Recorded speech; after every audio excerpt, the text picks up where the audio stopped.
कहतानी।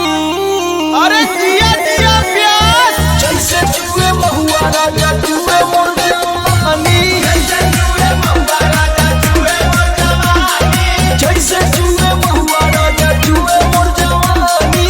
जैसे जुए महुआ राजा जुए मोर जवानी। जुए मोर जवानी राजा जुए मोर जवानी राजा जुए मोर जवानी। होई रे गरमिया छोड़ाई देला पानी।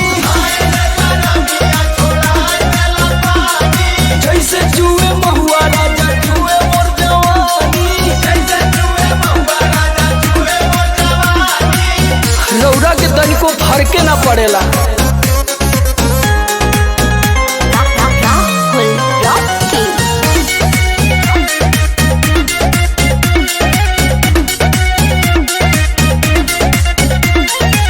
चैती बयरिया मचौले बतबाही। लस लस देह करे आवेला जम्हाई। चैती बयरिया मचौले बतबाही। लस लस देह करे आवेला जमाही। कैसे बताई कैसे जाके दुख अपन राजा हम बखानी। और कैसे जाके दुख अपन राजा हो बखानी। पियऊ हो जैसे जुए महुआ राजा जुए मोर जवानी। जैसे जुए महुआ राजा जुए मोर जवानी। जैसे जुए महुआ राजा जुए मोर जवानी। जैसे जुए महुआ राजा जुए मोर जवानी। जुए मोर जवानी राजा जुए मोर जवानी राजा जुए मोर जवानी। हाय रे गरमिया छोड़ाई देला पानी। हाय रे गरमिया छोड़ाई देला पानी। जैसे जुए महुआ राजा जुए मोर जवानी। जैसे जुए महुआ राजा जुए मोर जवानी। लागता कि सब लुटा जाइए राजा जी।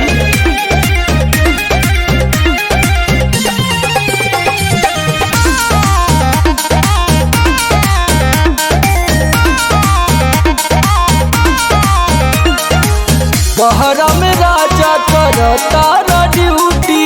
सगरो बिगड़ जाता हमरो नु ब्यूटी। बहरा में राजा करता ड्यूटी। सगरो बिगड़ जाता हमरो नु ब्यूटी। नाश होता राजा जी।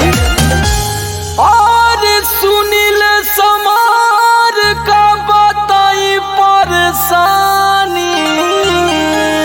और सुनील समार का बताई परेशानी। रउआ बुझाते नहीं खे। जैसे जुए महुआ राजा जुए मोर जवानी। जैसे जुए महुआ राजा जुए मोर जवानी। जैसे जुए महुआ राजा जुए मोर जवानी। जैसे जुए महुआ राजा जुए मोर जवानी। जुए मोर जवानी राजा जुए मोर जवानी राजा जुए मोर जवानी। हाय रे गरमिया छोड़ाई देला पानी। हाय रे गरमिया छोड़ाई देला पानी। जैसे जुए